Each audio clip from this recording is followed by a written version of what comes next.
Channel. So সবাই কেমন আছেন? আমি অতটাও ভালো নাই, কারণটা ভিডিওটা দেখলেই বুঝতে পারবেন। সো 29শে জুলাই আমার খালাতো ভাইয়ের জন্মদিন ছিল। আমার আব্বুর কাছে ও অনেক জোর করতেছিল যে ভালো বাবা তুমি আমাকে একটু কোথাও ঘুরতে নিয়ে যাও বা খাওয়াইতে নিয়ে যাও।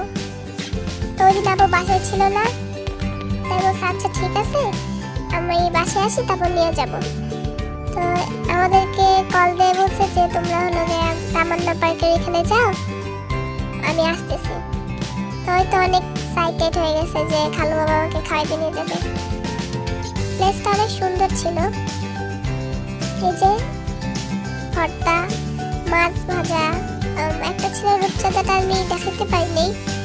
রূপচাঁদা মাছ ছিল আর একটা হচ্ছে কাতল মাছ নাকি তেলাপিয়া মাছ এরকম কিছু একটা হবে, মনে নেই। যাই হোক এই যে আব্বু আমাকে ভাত বেড়ে দিচ্ছিল। ও তো অনেক হ্যাপি যে খালু বাবা আমাকে নিয়ে গেছে। ও মানে ছুটি থাকে না, ও মাদ্রাসায় পরে ছুটি পায় না বেশি।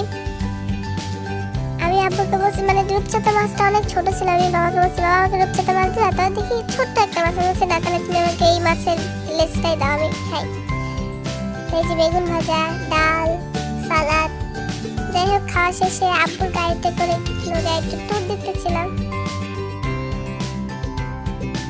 আমার ট্যুর কি এখান থেকে এখানেই জাস্ট একটু, ও বলছে আমার খালাতো ভাই বলছে যে খালু বাবা তুমি গাড়িতে একটু ঘুরবো আমাকে নিয়ে চলো। তো এখানে নৌকা দিয়ে ঘুরলাম। তো অনেক হ্যাপি যে নৌকাতে উঠছে, খালু বাবাকে বলছে আর নিয়ে গেল। যাই হোক আর নৌকা দিয়ে ঘুরতে ঘুরতে বৃষ্টি পড়ে গেছে, তাই আমার ঠান্ডাটাও লেগে গেছে, ভিজছিলাম তাই। যাই হোক ভিডিওটা কেমন হলো অবশ্যই জানাবেন। আল্লাহ হাফেজ।